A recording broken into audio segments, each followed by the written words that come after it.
ক্ষমতায় এসেই সপ্তম বেতন কমিশনে অনুমোদন দিয়েছে রাজ্যের বিজেপি সরকার। সোমবার বকেয়া ডিএ নিয়ে সরকারি কর্মচারী সংগঠনগুলোর সঙ্গে বৈঠক করলেন মুখ্যমন্ত্রী। বৈঠকে যে আলোচনা হয়েছে তাতে খুশি সরকারি কর্মচারী সংগঠন।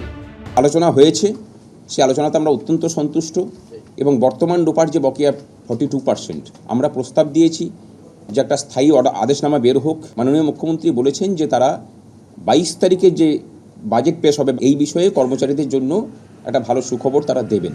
সেখানে চিরকুটে ডিএ দেওয়ার মতো করে ডিএ নয়, মানে সমস্তটাই যাতে কর্মচারীদের সম্মান রেখে দেওয়া যায় সেই মতো ব্যবস্থা তারা করবেন।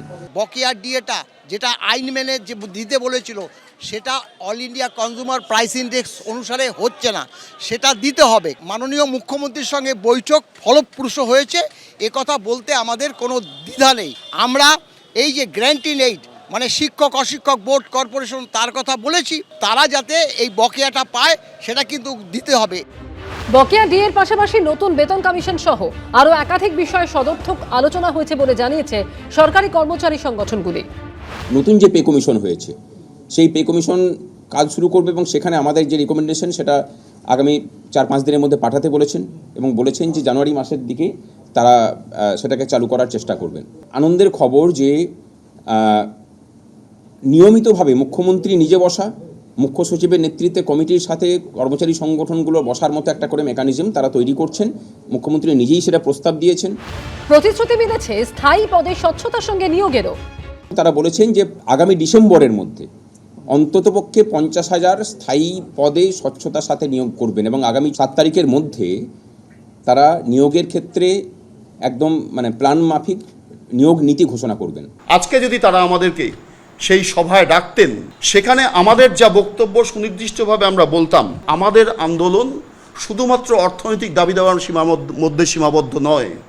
আমাদের আন্দোলন সামগ্রিকভাবে সমস্ত অংশের কর্মচারী এবং খেটে খাওয়া মানুষের দাবি নিয়েও আমরা লড়াই আন্দোলন সংগঠিত করি। যা শুনেছি এখন অবধি তাতে সেই ধরনের কোনো আশার আলো কর্মচারীদের যে আশা দেখেছিলেন, আমার মনে হয় কর্মচারীরা আশাহত হয়েছে।